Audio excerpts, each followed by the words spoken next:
The Rameswaram ಕೆಫೆಯಲ್ಲಿ bomb blast ಪ್ರಕರಣಕ್ಕೆ ಸಂಬಂಧಪಟ್ಟಂತೆ ಇವತ್ತೊಂದು ಮೇಜರ್ ಟ್ವಿಸ್ಟ್ ಸಿಕ್ಕಿದೆ. 42 ದಿನಗಳ ಬಳಿಕ ಇಬ್ಬರು ಪ್ರಮುಖ ಆರೋಪಿಗಳನ್ನ ಎನ್ಐಎ ಅಧಿಕಾರಿಗಳು ಬಂಧಿಸಿದ್ದಾರೆ. ಪೊಲೀಸರಿಗೆ ಚಳ್ಳೆಹಣ್ಣು ತಿನ್ನಿಸಿ ಓಡಾಡ್ತಾ ಇದ್ದಂತಹ ರಕ್ತ ಪಿಪಾಸುಗಳನ್ನ ಎನ್ಐಎ ಅಧಿಕಾರಿಗಳು ದೂರದ ಪಶ್ಚಿಮ ಬಂಗಾಳದಲ್ಲಿ ಹೆಡೆಮುರಿ ಕಟ್ಟಿದ್ದಾರೆ. ಹಾಗಾದ್ರೆ ಬೆಂಗಳೂರಿನಿಂದ ಪಶ್ಚಿಮ ಬಂಗಾಳಕ್ಕೆ ಲಿಂಕ್ ಬೆಳೆದಿದ್ದು ಹೇಗೆ? ಇವರನ್ನ ಎನ್ಐಎ ಅಧಿಕಾರಿಗಳು ಕೆಡ್ಡಾಕಿ ಕೆಡವಿದ್ದು ಹೇಗೆ? ಬನ್ನಿ ಅದನ್ನೇ ನೋಡ್ಕೊಂಡು ಬರೋಣ. ಎನ್ಐಎ ಇಂದ ಬೆಂಗಳೂರು ಬಾಂಬರ್ಗಳ ಬೇಟೆ. ಪಶ್ಚಿಮ ಬಂಗಾಳದಲ್ಲಿ ರಾಮೇಶ್ವರಂ ಕೆಫೆ ಬಾಂಬರ್ ಅರೆಸ್ಟ್. 3 ದಿನ ಟ್ರಾನ್ಸಿಟ್ ರಿಮಾಂಡ್ ಪಡೆದ ಎನ್ಐಎ ಟೀಮ್. ಬೆಂಗಳೂರಿನ ರಾಮೇಶ್ವರಂ ಕೆಫೆ ಸ್ಫೋಟದ ತನಿಖೆಯಲ್ಲಿ ಮಹತ್ವದ ಪ್ರಗತಿಯಾಗಿದೆ.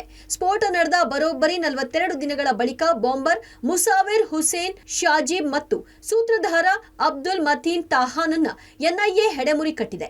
ಪಶ್ಚಿಮ ಬಂಗಾಳ ಪೊಲೀಸರು ನೀಡಿದ ಮಾಹಿತಿ ಮೇಲೆ ಪೂರ್ವ ಮಿಡ್ನಾಪುರದ ಕಾಂತಿ ಪಟ್ಟಣದಲ್ಲಿ ಎನ್ಐಎ ದಾಳಿ ನಡೆಸಿದೆ. ಮಧ್ಯರಾತ್ರಿ ಮನೆಯೊಂದರಲ್ಲಿ ಗಾಢ ನಿದ್ದೆಯಲ್ಲಿದ್ದ ಇಬ್ಬರು ಶಂಕಿತ ಉಗ್ರರನ್ನ ಬಂಧಿಸಿದೆ. ಬಂಧಿತ ಶಂಕಿತರನ್ನ ಎನ್ಐಎ ವಿಚಾರಣೆಗೆ ಒಳಪಡಿಸಿದೆ.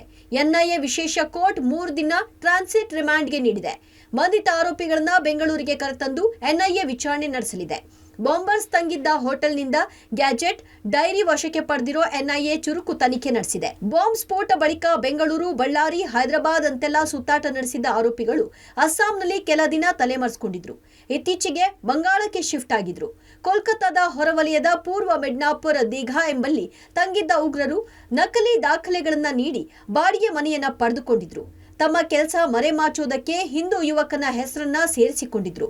ತಮ್ಮ ಹೆಸರಲ್ಲಿ ನಕಲಿ ಡ್ರೈವಿಂಗ್ ಲೈಸೆನ್ಸ್ ಇಟ್ಟುಕೊಂಡಿದ್ರು. ಸ್ಫೋಟಕ್ಕೂ 12 ಗಂಟೆ ಮುನ್ನ ಟೋಪಿ ಖರೀದಿ.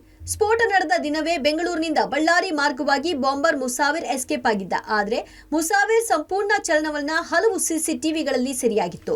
ಮುಸಾವಿರ್ ಧರಿಸಿದ್ದ ಟೋಪಿ ಆಧಾರದ ಮೇಲೆ ಆರೋಪಿಯನ್ನ ಪೊಲೀಸರು ಗುರುತಿಸಿದ್ರು. ವಿದೇಶಕ್ಕೆ ಎಸ್ಕೇಪ್ ಆಗಿದ್ದಾನೆ ಎನ್ನಲಾಗಿದ್ದ ಸೂತ್ರಧಾರ ಮತೀನ್ ವಿಘ್ನೇಶ್ ಹೆಸರಿನಲ್ಲಿ ತಲೆಮರೆಸಿಕೊಂಡಿದ್ದ. ಮುಸಾವಿರ್ ಪದೇ ಪದೇ ಸಿಮ್ ಬದಲಿಸುತ್ತಾ, ಸ್ಥಳ ಬದಲಿಸುತ್ತಾ ತನಿಖೆಯ ಹಾದಿ ತಪ್ಪಿಸಲು ನೋಡಿದ್ದ. ಇನ್ನು ಸ್ಫೋಟ ಮಾಡೋಕೆ ಮುನ್ನ ಮತೀನ್ ಮತ್ತು ಮುಸಾವಿರ್ ಚೆನ್ನೈನ ಮಾಲ್ ಒಂದರಲ್ಲಿ ಟೋಪಿ ಖರೀದಿ ಮಾಡಿದ್ದಾರೆ. ಅಲ್ಲದೆ ಕ್ಯಾಪ್ ಖರೀದಿಯ ಸಂದರ್ಭದಲ್ಲಿ ವಿಘ್ನೇಶ್ ಎಂದೇ ಬಿಲ್ಲಿಂಗ್ ಅಲ್ಲಿ ಹೆಸರು ನೀಡಿದ್ದಾನೆ.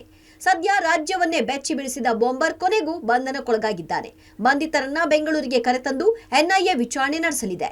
ಅವರು ಹಿಂದೆ ಶಿವಮೊಗ್ಗದಲ್ಲಿ ಬ್ಲಾಸ್ಟ್ ಆಗಿದ್ದಾಗ ಅವರು ಇನ್ವಾಲ್ವ್ ಆಗಿದ್ದಂಥ ವ್ಯಕ್ತಿಗಳು ಇರ್ಬೋದು ಅಂತೇಳಿ ಒಂದು ಗುಮಾನಿ ಮೇಲೆ ಪರಿಶೀಲನೆ ಮಾಡುವಾಗ ಅವರು ಆ ವ್ಯಕ್ತಿಗಳು ತೀರ್ಥಹಳ್ಳಿಯಿಂದ ಬಂದಂಥವರು ಅಂತೇಳಿ ನಮ್ಮ ಪೊಲೀಸ್ನವ್ರಿಗೆ ಮಾಹಿತಿ ಸಿಕ್ಕಿತು.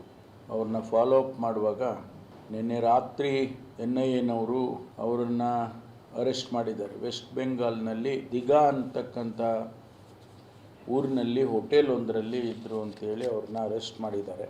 ಒಟ್ನಲ್ಲಿ ತನಿಖೆಗೆ ಇಳಿದ ಎನ್ಐಎ ಸಾಕಷ್ಟು ಮಹತ್ವದ ವಿಚಾರಗಳನ್ನ ಕಲೆ ಹಾಕಿದೆ. ಆರೋಪಿಗಳ ಬಂಧನ ಮಾಡಿ ಕಾನೂನು ಪ್ರಕ್ರಿಯೆ ನಡೆಸಿದೆ.